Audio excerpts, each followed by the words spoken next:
An omega like you could never stand beside someone of my status. The words hit me like shards of ice, each syllable cutting deeper than the last. I stood frozen under the cherry blossoms at Hangang University, petals falling around us like snow, while Kang Miho stared at me with those cold, unfeeling eyes. This wasn't how I'd imagined this moment would go. Miho, please. I've known you since we were children. I thought. You thought wrong, Jiho. His voice was sharp, final. Behind him, his friends snickered, their alpha pheromones thick with amusement and disdain. I'm announcing my engagement to Yoon Sarah next week. She's an alpha from a family that matches mine. Surely you understand. My chest tightened. The suppressants I'd been taking for years to hide my omega status suddenly felt useless. He knew. He'd always known, and he'd never cared. I don't care about status, I whispered, hating how my voice trembled. I care about you. Miho stepped closer, and for a moment, hope flickered in my heart. But then he leaned in, his breath cold against my ear. That's exactly why you'll never be enough. You care too much about the wrong things. The laughter from his friends grew louder. I felt exposed, humiliated, like every secret I'd kept was now on display for everyone to mock. Hyung, that's harsh, even for you.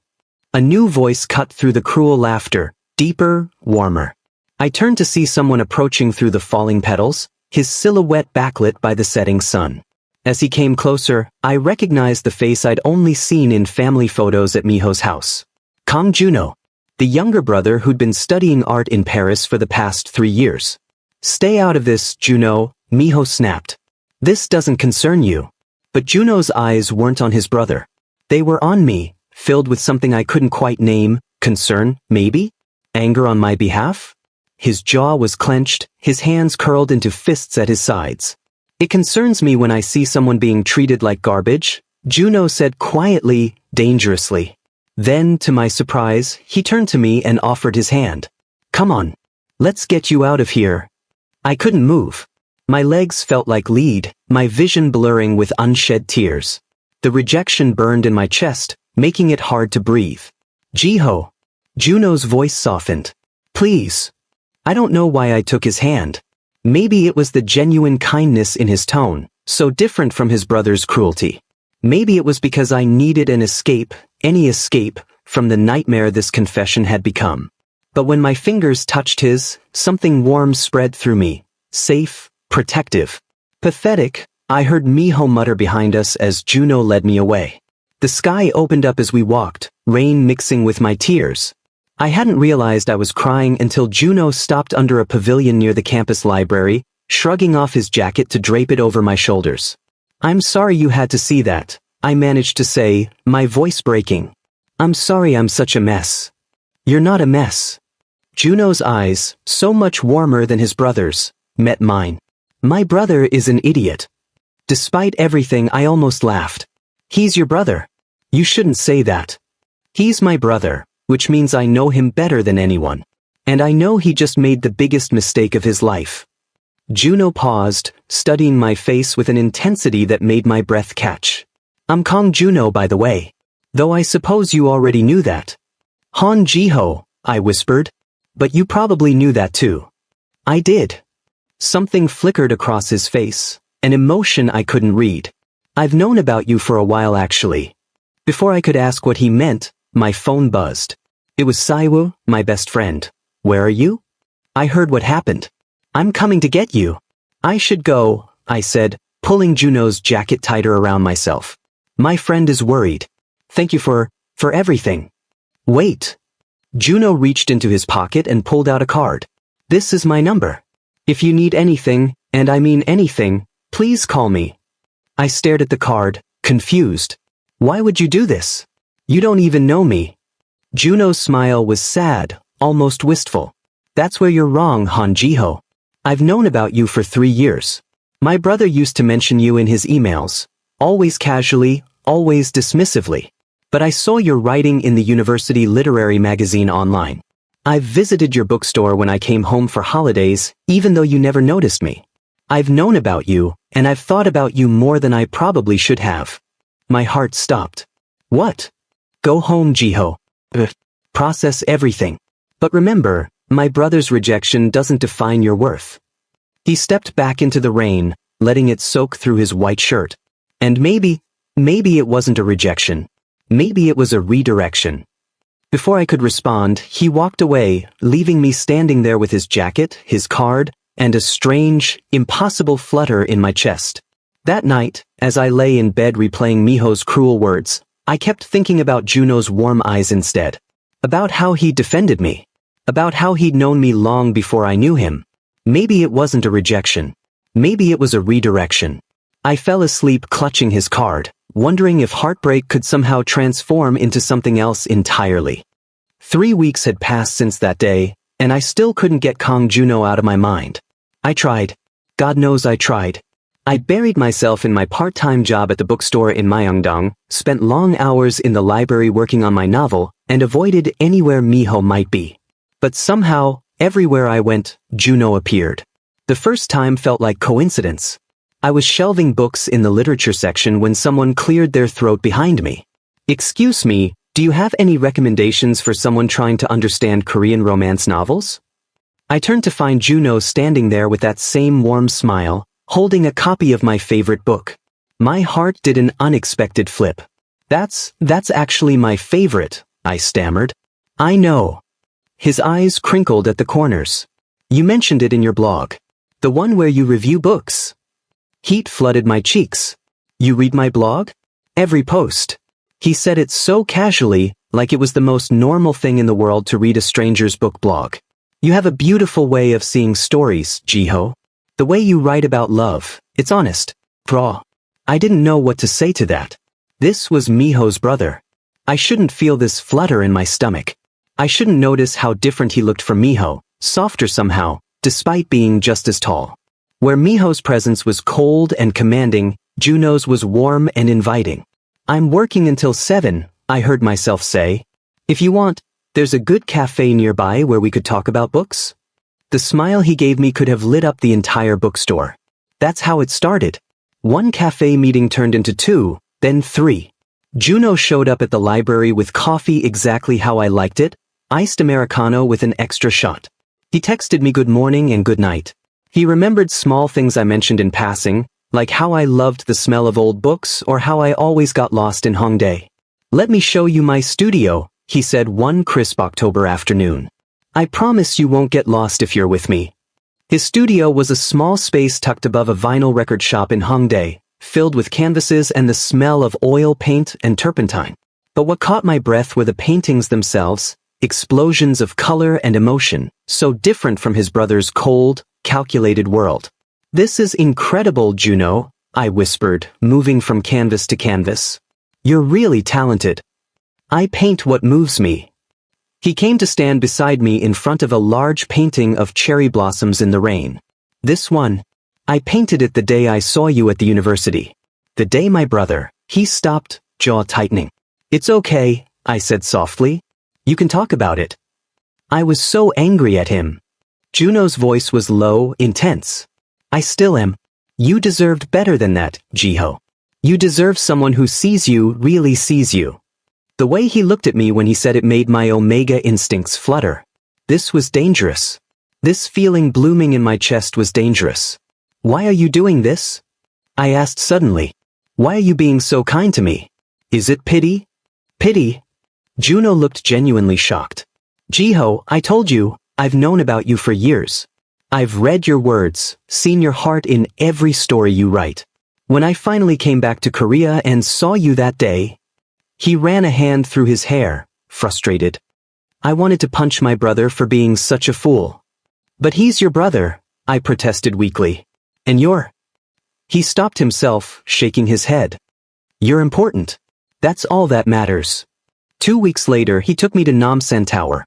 We rode the cable car up as the sun began to set, the city of Seoul spreading out beneath us in a tapestry of lights. The observation deck was crowded with couples attaching love locks to the fence, whispering promises to each other. "Do you believe in that?" Juno asked, nodding toward the locks. "Eternal love?" I thought about Miho, about how I'd believed we were destined. I used to. And now I think, maybe love isn't about destiny. Maybe it's about choice. Choosing to see someone. Choosing to stay. Juno was quiet for a long moment. Then, what if someone chose you first, Jiho? What if someone saw you before you ever saw them, and they've been waiting for you to heal so they could show you what real love looks like? My heart hammered in my chest. Juno, I'm not asking you to feel anything you're not ready for, he said quickly. I know you're still healing from my brother. But I need you to know, I'm here. I'm not going anywhere. And when you're ready, if you're ever ready, I want to be the one you choose. The city lights blurred as tears filled my eyes. This is happening too fast. I'm confused. I don't want to use you as a rebound. You deserve better than... Jiho. He turned to face me fully, his hand coming up to gently wipe a tear from my cheek. You're not using me. You couldn't if you tried. Because I went into this with my eyes wide open, knowing exactly how I felt. How do you feel? I whispered. Like I've been waiting my whole life for you to look at me the way you're looking at me right now. Before I could respond, my phone buzzed insistently. Then again. And again. I pulled it out with shaking hands to see messages flooding in from Saiwoo. Jiho. Emergency. Miho knows you've been seeing Juno. He's furious. He's coming to find you. I looked up at Juno, fear suddenly gripping my chest. But in his eyes, I saw only determination. Let him come, Juno said quietly. It's time my brother learned that you're not his to control anymore. I should never have agreed to come to Jeju Island. But here I was, standing in the Kong family's luxurious vacation home overlooking the crystal-clear waters of Hyopji Beach, pretending I wasn't completely out of place at Miho's engagement celebration. Saiwoo had insisted I face this head-on instead of hiding. You need closure, he'd said. And besides, Juno will be there. Juno. Just thinking his name made my heart race in ways I still wasn't ready to examine too closely. The house was filled with elite alpha families, all celebrating the union between Kong Miho and Yoon Sarah. I watched from the corner as Miho played the perfect air, charming, confident, untouchable. Sarah clung to his arm like a trophy, her alpha pheromones announcing her superiority to everyone in the room, especially me. Han Jiho, right? She approached me with a smile that didn't reach her eyes. Miho mentioned you were childhood friends. How sweet that you came to celebrate with us. The emphasis on childhood friends was deliberate, a reminder of my place. Congratulations, I managed, my omega instincts screaming at me to submit, to lower my eyes. I hated it. You know, Miho told me about your little confession. She leaned in, her voice dropping to a whisper. I almost feel bad for you. Thinking someone like him would ever choose someone like you. Sarah. Juno's voice cut through the conversation like a knife. He appeared beside me, his presence immediately making me feel safer. I think your fiancé is looking for you. She straightened, her smile turning predatory. Juno. Still playing hero for strays, I see. Careful, Juno said softly, dangerously. That, stray, means more to me than you'll ever understand. Sarah's eyes widened with realization and delight. Oh, this is precious. Does Miho know his little brother has feelings for his reject? Finish that sentence and I'll make sure father hears about how you really acquired those contracts with the Japanese investors. Juno's voice was ice. She paled and walked away without another word. Thank you, I whispered, my hands shaking. But you didn't have to. Yes, I did. His hand found mine, squeezing gently. Come on. Let's get out of here. The beach at sunset was breathtaking. We walked along Hyopji Beach in silence, our feet sinking into the white sand, the sound of waves drowning out the noise from the party behind us.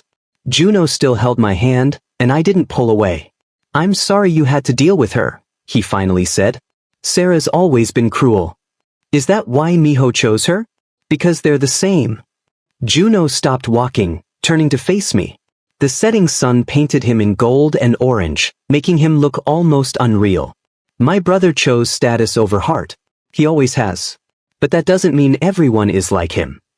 Juno. I started, but the words stuck in my throat. I know what you're going to say, he continued, stepping closer. That this is wrong. That I'm his brother. That you're confused about what you feel. But Jiho, I need you to understand something. He took both my hands in his. I don't care about pack politics. I don't care that my family expects me to marry some alpha heiress. I don't care that Miho will lose his mind when he finds out. Finds out what? My voice was barely audible over the waves. That I'm in love with you. The words hung in the air between us. I have been for 3 years. Since I first read your writing and felt like I'd found someone who understood what it meant to feel deeply. I'm not asking you to love me back right now. I'm just asking you to give me a chance. To choose me freely, not because you're rebounding, not because I'm convenient, but because you want to. Tears streamed down my face. I don't want to hurt you. I don't trust my own feelings right now. What if I'm just? You're not. He wiped my tears with his thumbs, his touch impossibly gentle. You're healing. And I'll wait as long as you need. It happened that night. I woke up at 2 a.m. drenched in sweat, my body burning with a heat I'd been suppressing with medication for years. My first real heat cycle, and it had to happen here, surrounded by alphas. Panic seized me. I stumbled to my bedroom door, locking it with shaking hands. The suppressants were wearing off. I could feel my omega pheromones starting to leak out, calling to every alpha in the house. Then I heard footsteps outside my door. My heart lurched with fear. Jiho. Juno's voice, thick with concern and restraint. I can sense, are you okay? Don't come in, I gasped, sliding down against the door. Please, Juno. I can't. I don't want you to see me like this. I won't. His voice was strained. I'm sitting right here outside your door. I won't leave you alone, but I won't come in.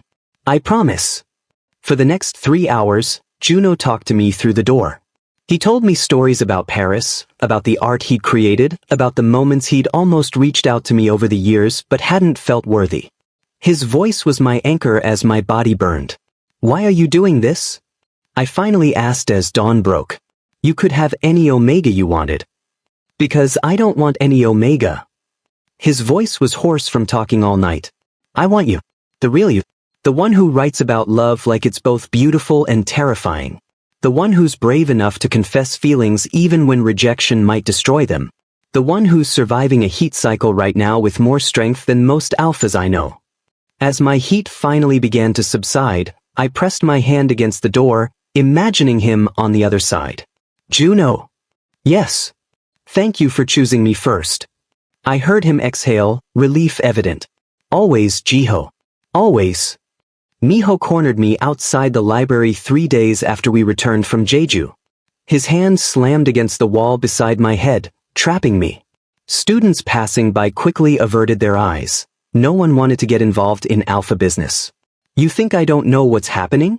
His voice was low, dangerous. My brother has been sniffing around you like a lovesick puppy.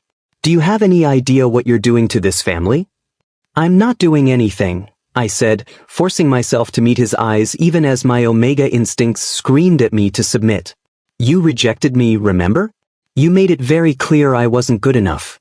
Because I was protecting you. The words exploded from him. Do you think I wanted to hurt you? The omega I grew up with? But the moment our families found out about us, they would have destroyed you. The politics, the expectations, the other alphas who would see you as weakness, I couldn't let you suffer through that. So you humiliated me instead? Anger bubbled up, hot and fierce. You made me feel worthless in front of everyone. You chose Sarah, someone who treats people like garbage, over me. And now you're angry because Juno sees value where you claimed there was none. Miho's jaw clenched. Juno doesn't understand what he's getting into. He's always been the idealistic one, thinking love conquers all. But it doesn't. Not in our world. Then maybe, I said quietly, I don't want to be part of your world. I pushed past him, my hands shaking but my head held high. Behind me, I heard him call out, he can't protect you the way I could have. But he was wrong. Juno had already protected me in ways Miho never had, by seeing me as an equal, not a liability. The Seoul Arts Center was packed with art enthusiasts and critics. Saiwu had practically dragged me here, insisting I needed to see Juno's first major exhibition. He's been working on this for months, Saiwu said. You have to come. I walked through the gallery, taking in Juno's work, bold landscapes, emotional portraits, abstract pieces that seemed to pulse with feeling. And then I stopped dead. An entire wall was dedicated to paintings of me. Me at the bookstore, sunlight streaming through the window. Me reading in the library, lost in thought. Me standing under cherry blossoms, petals falling around me like snow. Me on the beach at sunset, the wind in my hair. Each painting was titled with a date, and I realized with a jolt that they spanned 3 years. 3 years of Juno seeing me, capturing me, treasuring moments I never knew he'd witnessed. The final painting was the largest, me looking up at the sky with hope in my eyes, surrounded by light. The title read, My Omega, My Choice. I wasn't sure you'd come. I turned to find Juno standing behind me in a black suit, looking nervous in a way I'd never seen him. His alpha pheromones were carefully controlled, but I could sense his anxiety. You painted me, I whispered. For 3 years, you painted me. I paint what moves me, he said, echoing his words from that day in his studio. And you've moved me since the moment I first saw your photograph in Miho's email, read your words, felt your heart through your writing. He stepped closer. I know I'm asking a lot. I know my family will fight this. My father already threatened to cut me off when he found out about my feelings for you. Miho is furious. Sarah's family is calling it a scandal. Juno. But I don't care. His voice was firm, certain. I'll give up the Kong name if I have to. I'll give up my inheritance, my family's support, everything, as long as I don't have to give up you. Tears blurred my vision. You can't do that. I won't let you sacrifice everything for me. You're not making me sacrifice anything. He cupped my face in his hands, his touch achingly gentle. You're giving me the only thing I've ever really wanted, a chance to love you freely. To build a life based on choice, not obligation. His thumbs wiped away my tears. So I'm asking you, Han Jiho, will you choose me? Not because I'm convenient, not because I'm here, but because you want this too. I looked at the paintings surrounding us, evidence of years of devotion I never knew existed. I thought about how Juno had sat outside my door all night during my heat, respecting my boundaries even as his alpha instincts must have been screaming. I thought about how he'd defended me, seen me, chosen me, over and over again. And I realized, this wasn't about replacing Miho. This was about finding someone who loved me better. Yes, I whispered. I choose you. The smile that broke across Juno's face was radiant. He pulled me into his arms, holding me like I was precious, like I was everything. Around us, people were staring, whispering, the Kong heir's brother embracing an Omega at his art exhibition. Scandalous. Shocking. I didn't care. 1 week later, we stood under the cherry blossoms at Han River Park. The same place where my heart had broken, now blooming with new beginnings. Juno held my hand, our fingers intertwined, as petals drifted down around us like blessings. Are you sure about this? I asked. Your family is not my choice to make, he interrupted gently. You are. Every day I choose you. He leaned down, his forehead resting against mine. I'll love you louder than anyone ever rejected you, Han Jiho. I promise you that. When he kissed me, it tasted like spring and promises and hope. Like choosing myself, finally. Like coming home. Somewhere across the city, Miho was probably raging about his brother's rebellion. But here, under the cherry blossoms where my story with the Kong brothers began, I was writing a new ending. One where I was enough. One where I was chosen. One where love wasn't about status or sacrifice, but about seeing someone completely and loving them anyway.